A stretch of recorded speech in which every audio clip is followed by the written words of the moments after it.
All right, class, welcome to this video on brainstorming, the probably first part of your pre-writing process, where you sit down and you try and figure out, what am I writing about? Or if I know what I'm writing about, what am I going to talk about that thing? Brainstorming is the creative process of just sort of trying to generate information and ideas, some of which might be useful to you, not all of which might be useful to you, but it's hard to tell. But one of the ways that you can get better at this is just by practicing it. And so what we're going to cover here is 5 different techniques that you might consider when you are trying to generate information for these assignments. Now, as I've said before, a lot of what this class is it is an excellent opportunity for you as a student to discover what works for you, or maybe just as importantly, what doesn't work for you, in order to have that information and build those good habits before you actually need them later on down the road. So it might be the case that you're watching this video and you're saying to yourself, Mr. Shoemaker, you're having me tell a story about myself. I'm good. I don't need to sit down and list everything out. 1, again, good time to build those habits. But 2, you might actually be right. Some of these papers are not that complex. Some of the writing tasks you have are not like super serious, but 1, I'm gonna make you do this. Like, this is going to be a thing that I'm gonna have you do in the 10-11 shell. But 2, this is the perfect time to figure out how you work as a writer, what brainstorming works for you. So let's get into our first type here, listing. It's just what it says. You make a list of the general topic of your essay, and you just, in a bullet point, everything you can think about, whatever comes to mind. Now, you can sort of nest these into different levels. So if you don't know what to write about, you don't know what literacies you have or that you consider literacies, just first make a list of all the things you think might count as a literacy. And now for your literacy narrative, for your Unit 1 paper, please be aware we are using a very broad definition of literacy. It's not just reading, not just writing, but something that allows you to communicate with people in a way that maybe you couldn't before. Now you are involved in this culture or this subculture, and so you've learned a new lingo to communicate with. So for example, I spent some time in the Air Force, so I have like a military literacy. Like, I can communicate or I can understand terms, or I can use those terms, military terms, in a way that lets me communicate with other people who've also had that experience. Or I'm a fan of tabletop role-playing games. I play a lot of Dungeons and Dragons. And so I can talk to other people who play this game in a way that other people wouldn't understand necessarily what we're talking about. For me, there are groups I'm on the outside of. Like, I don't really understand a lot about sports or like basketball or things like that. I know I use the occasional analogy from sports, but that's just because it's a common thing, and I hope most people understand it. But I've heard too, like, really super fan basketball fans just like talking to each other, and I just was unable to follow the conversation. So when you're making your list, if you're going to try listing out, do keep in mind for our Unit 1 assignment, we have a very broad definition of literacy. If you know what you want to write about, you start making bullet points under that. So, okay, I don't know what I want to write about. Let me make a list for myself. Well, I know I've got like reading and writing literacy, obviously. Maybe I talk about a favorite book. I've got my tabletop role-playing literacy. I've got my military literacy. Which one of these do I want to do? And then once I pick one, I can start making lists under that as well. Just like, what's everything I can remember about the military? What's everything I can remember about my favorite book experience? And that's also a good way to perhaps discover what might be a good topic for me, the one I can produce the most information for, or the one I have the most ideas for, is probably going to be the strongest topic. So that's something else to keep in mind. But it's literally just making bullet points on the page at whatever level of specificity you feel you need them. Next is free writing. So free writing, you just sit down, you stream of consciousness, either at a computer, on a word processor, or with a piece of paper and a pencil. You just let things flow out of your brain and onto the page or onto the screen. You're not necessarily looking for complete sentences or like even coherent sentences. Like I said, it's very stream of consciousness. But the idea here is in that sort of creative flood, something's going to come out that's going to be very useful to you. Might be the topic you want to write about, might be the story you want to tell about a specific topic, might be a piece of information you'd forgotten that wouldn't have come out if you weren't doing free writing.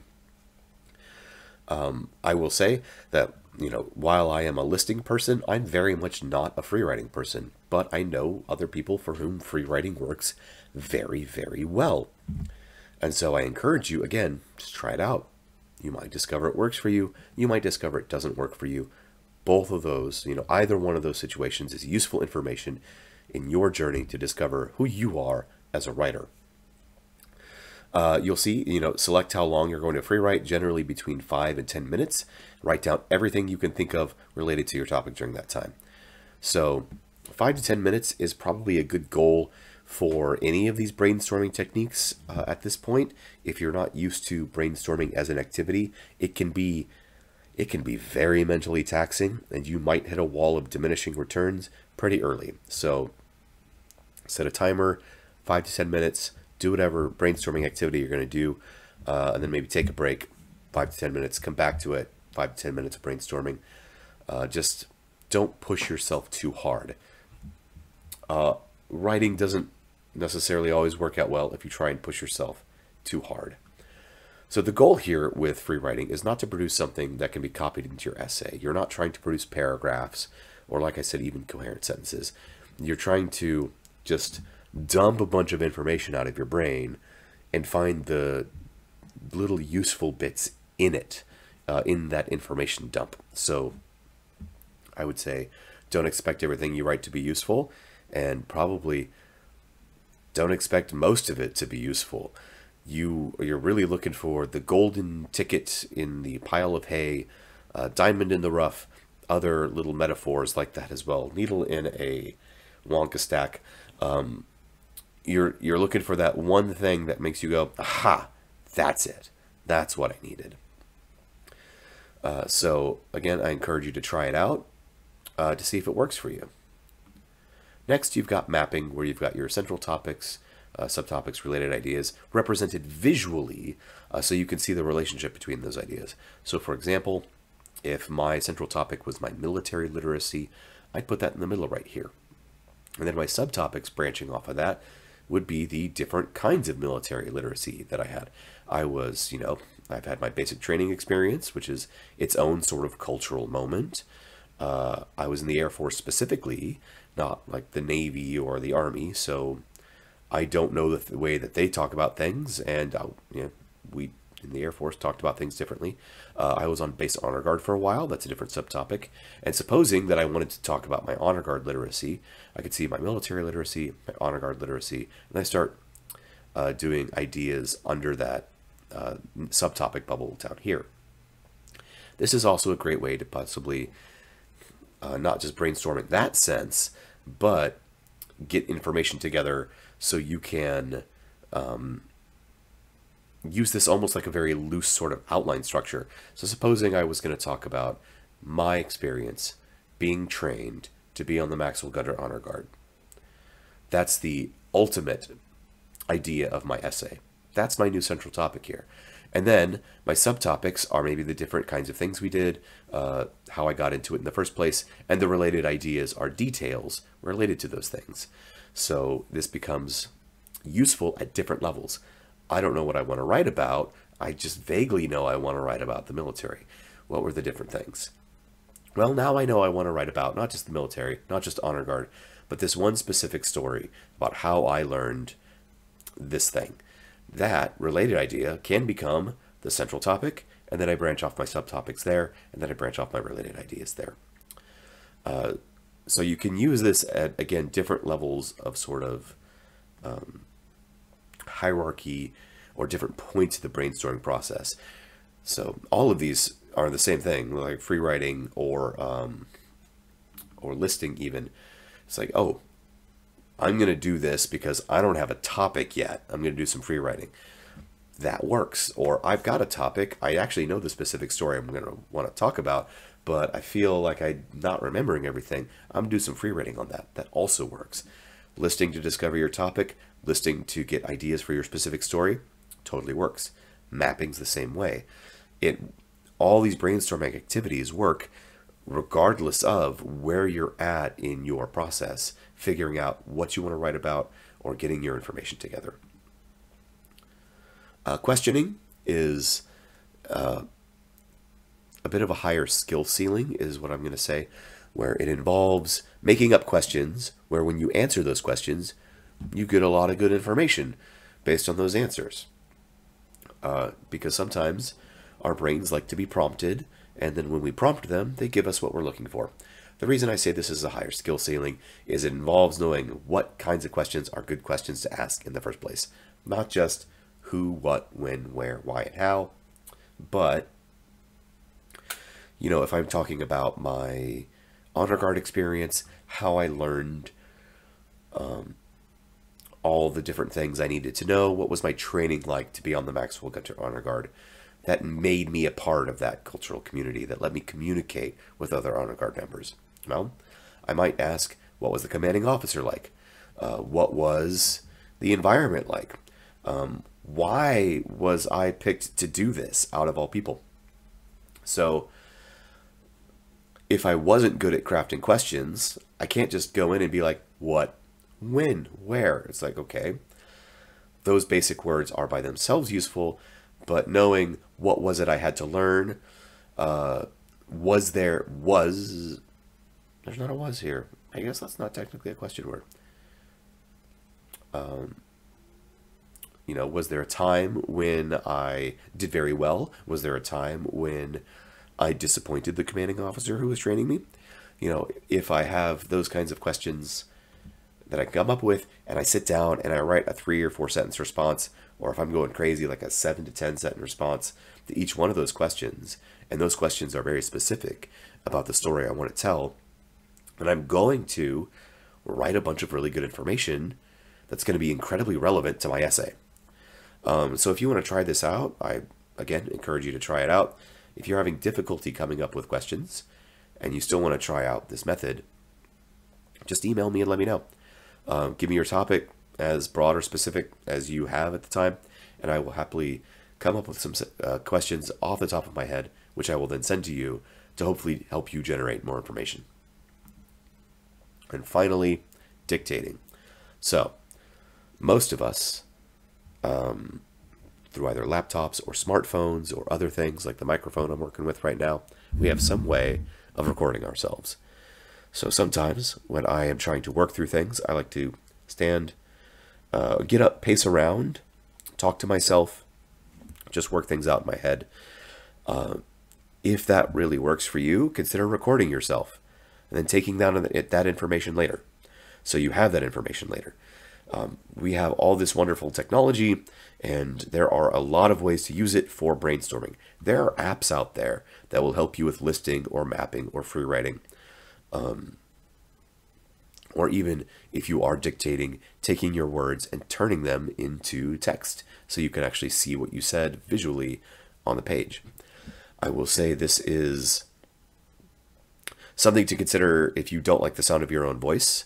This is going to be more difficult, but there are ways to use technology in order to facilitate your brainstorming. So if you mostly talk to yourself to work things out in your head, just turn the recorder on and save that information for later.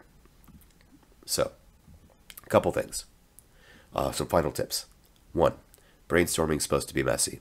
It's for you, and if it works for you, then brainstorming is doing exactly what it needs to do.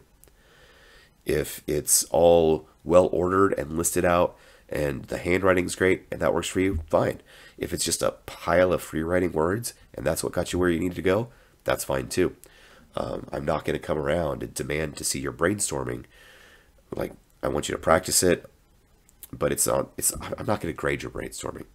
It's just for you to do these activities so you can generate information and you can get better at these things over time. 2, write everything down.